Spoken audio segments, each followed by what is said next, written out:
Jainarayan inter college के कक्षा 11 के छात्र ध्यान देंगे। जैसा कि आपको विदित है, पिछले टर्म पर हम सभी ने विमीय विश्लेषण चैप्टर का अध्ययन किया जो समाप्त हो गया। आज हम सभी भौतिक विज्ञान भाग 1 के 5वें चैप्टर सरल रेखा में गति का अध्ययन करेंगे। सरल रेखा में गति का अध्ययन करेंगे। Motion in a straight line, सरल रेखा में गति। सरल रेखा में गति का अध्ययन करने के लिए सबसे पहले हम निर्देश तंत्र को समझेंगे। निर्देश तंत्र, फ्रेम ऑफ रेफरेंस। समय के साथ किसी कण की स्थिति व्यक्त करने के लिए घड़ी सहित निर्देशांक निकाय को निर्देश तंत्र कहते हैं। निर्देशांक निकाय को निर्देश तंत्र कहते हैं। निर्देश तंत्र का चयन स्वैच्छिक होता है। कैसा होता है? स्वैच्छिक होता है। एग्जाम्पल के लिए, जैसे हम किसी दीवार के पास खड़े हों और दीवार से दूर जाने लगें तो दीवार के सापेक्ष हमारी स्थिति बदल रही है, तो दीवार संदर्भ बिंदु हो गया और दीवार जो है हमारे लिए एक निर्देश तंत्र का कार्य कर रहा है, तो दीवार निर्देश तंत्र हो गया। इसी तरह हम किसी भी वस्तु को निर्देश तंत्र के रूप में चयन कर सकते हैं। सुविधा के लिए हम समकोणिक अक्ष निकाय का चयन करते हैं। कौन से? समकोणिक अक्ष निकाय का चयन करते हैं। इसमें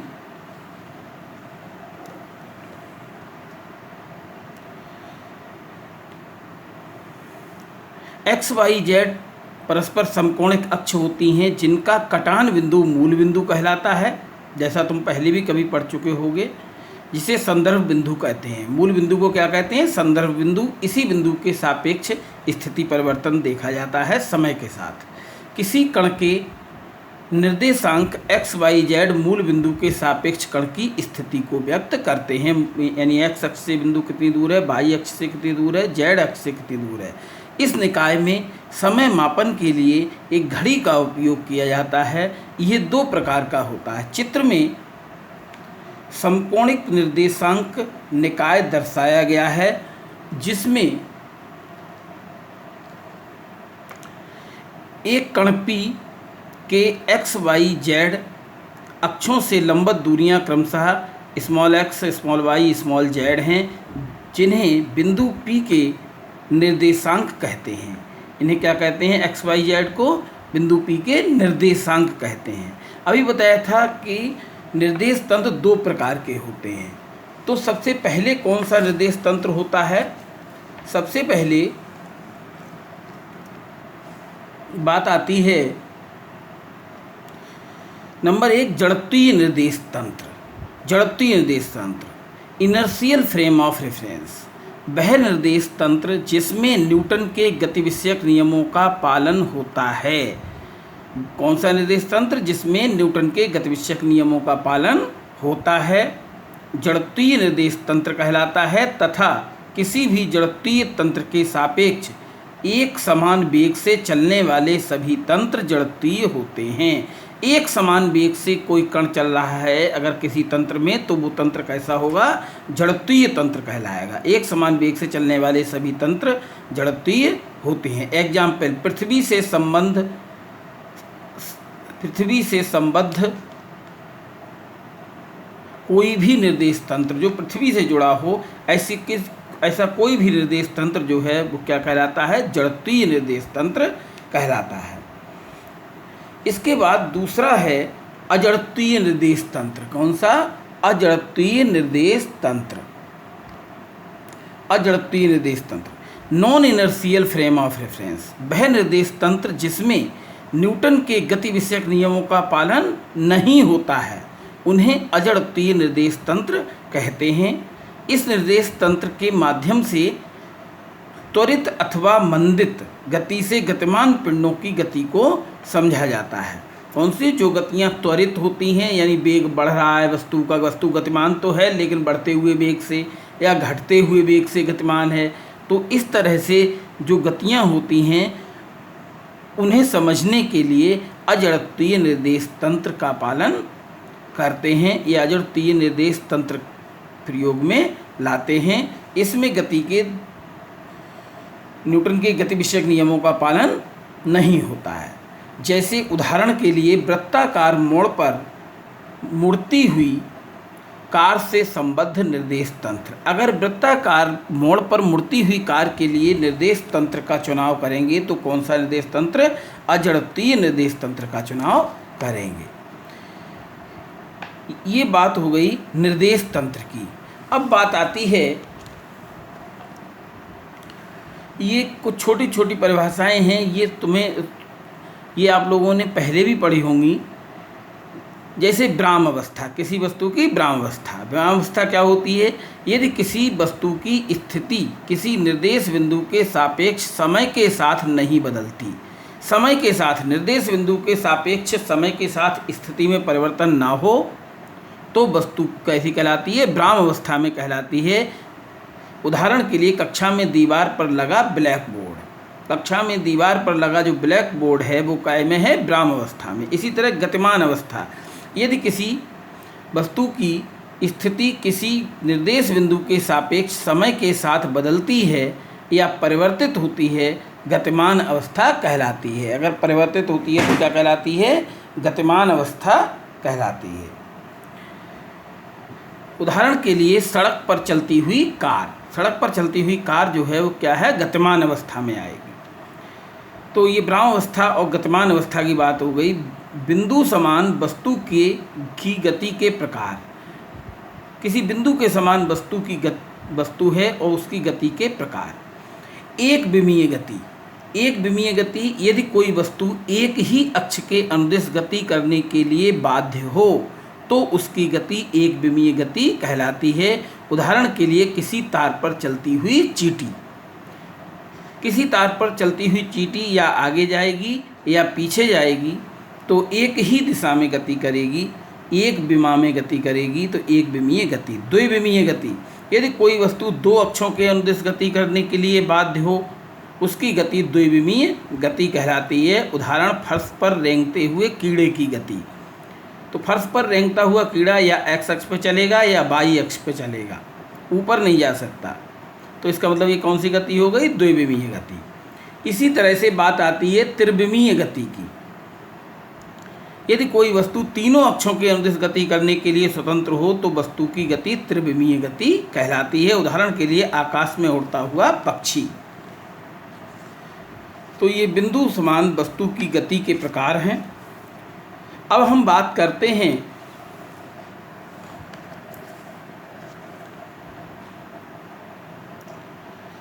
वस्तु की चाल। वस्तु की चाल क्या होती है? किसी गतिमान वस्तु के लिए समय के साथ दूरी की दर वस्तु की चाल कहलाती है। समय के साथ दूरी की दर क्या कहलाती है? चाल कहलाती है। अथवा किसी गतिमान वस्तु द्वारा एकांक समय में चली गई दूरी चाल कहलाती है। इसे b से प्रदर्शित करते हैं, स्मॉल b, u के बाद वाला। तो चाल बराबर दूरी बटे समय, ये पहले भी तुमने पढ़ा होगा, चाल बराबर दूरी बटे समय। अब बात करते हैं चाल के प्रकार। कहेंगे चाल के प्रकार। जब कोई वस्तु, नंबर एक, समान चाल। जब कोई वस्तु समान समय अंतरालों में समान दूरियां तय करती है तो वस्तु की चाल एक समान चाल कहलाती है। असमान या परिवर्ती चाल। जब कोई वस्तु समान समय अंतरालों में भिन्न भिन्न दूरियां तय करती है तो वस्तु की चाल असमान या परिवर्ती चाल कहलाती है। इसके बाद बात आती है औसत चाल। किसी वस्तु द्वारा चली गई कुल दूरी तथा दूरी तय करने में लगे कुल समय के अनुपात को वस्तु की औसत चाल कहते हैं। इसे b बार से प्रदर्शित करते हैं, ऊपर बार लगा दिया है। यदि वस्तु डेल्टा टी समय, कोई समय अंतराल है जिसे हमने डेल्टा टी माना है, यदि कोई वस्तु डेल्टा टी समय अंतराल में डेल्टा एस दूरी तय करती है तो वस्तु की औसत चाल b बराबर क्या हो जाएगा? b बार बराबर, बार लगा दिया औसत चाल की वजह से, डेल्टा एस बटे डेल्टा टी, कुल दूरी बटे कुल समय। अब बात आती है जो है तात क्षणिक चाल। औसत चाल जो तुमने पढ़ी, औसत चाल का मतलब है जैसे हम 60 किलोमीटर गए किसी गाड़ी से और 2 घंटे का समय लगा, तो चाल कितनी आएगी? 30 किलोमीटर प्रति घंटा।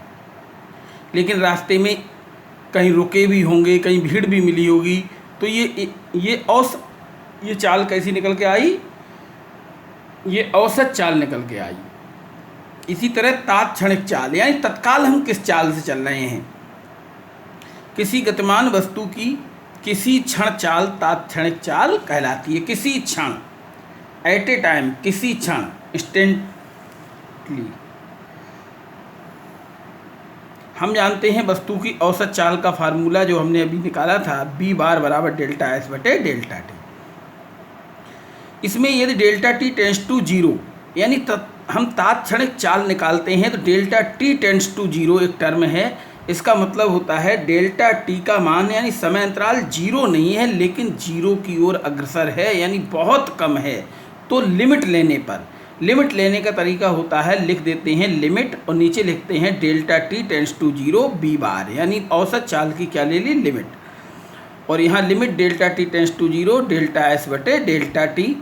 और ये लिमिट अगर ना लिखें तो ये बार हट जाता है और ये तात्क्षणिक चाल आ जाती है b, और इधर लिमिट हटा दें तो डेल्टा डी में बदल जाता है ds बटे dt, यानी चाल हो गई, जो तात्क्षणिक चाल हो गई ds बटे dt और औसत चाल होती है डेल्टा s बटे डेल्टा t। डेल्टा d में कन्वर्ट हो गया। d में कन्वर्ट होने का मतलब है ds और डेल्टा t एक ही चीज़ हैं, लेकिन डेल्टा t एक बड़ी दूरी है, ds बहुत सूक्ष्म दूरी है। ऐसे ही डेल्टा टी बड़ा समय अंतराल है, dt छोटा समय अंतराल है। तो ये तात्क्षणिक चाल के लिए फार्मूला लिखा जाता है b बराबर ds बटे dt। इसका मतलब होता है दूरी का समय के साथ अवकलन। तो ये जो है तात्क्षणिक चाल के लिए फार्मूला। बिल्कुल इसी प्रकार से बात करते हैं वेग। काय की बात करते हैं? वेग की। वेग की बात करते हैं तो वेग क्या होता है? किसी गतिमान वस्तु द्वारा एकांक समय में तय किए गए विस्थापन को वेग कहते हैं। दूरी नहीं, विस्थापन। विस्थापन न्यूनतम दूरी, दो स्थानों के बीच की न्यूनतम दूरी विस्थापन कहलाती है। तो वेग बराबर विस्थापन बटे समय। उसी प्रकार से जितने चाल के प्रकार थे उतने ही वेग के प्रकार हैं। तो लगभग एक जैसी ही परिभाषाएं हैं।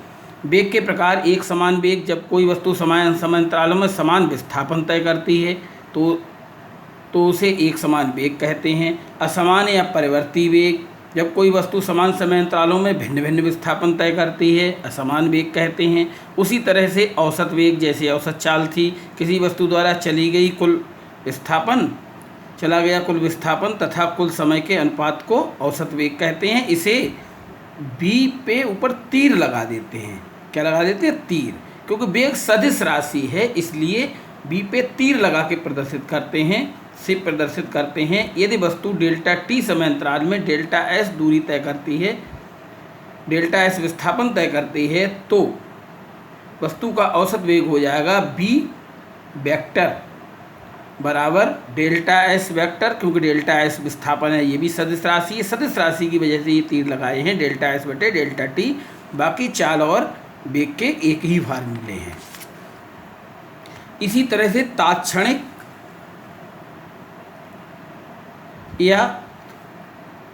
तात्क्षणिक या तत्कालिक वेग।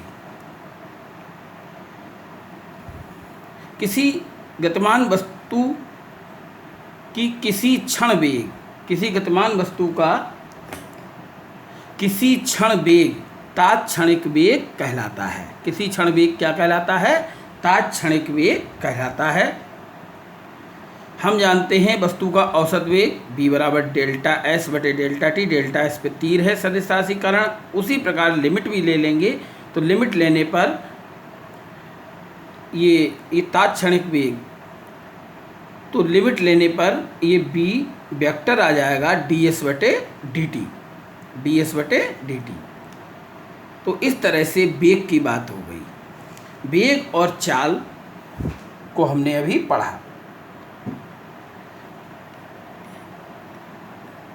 इसके बाद अगले वीडियो में स्थिति समय ग्राफ को समझेंगे।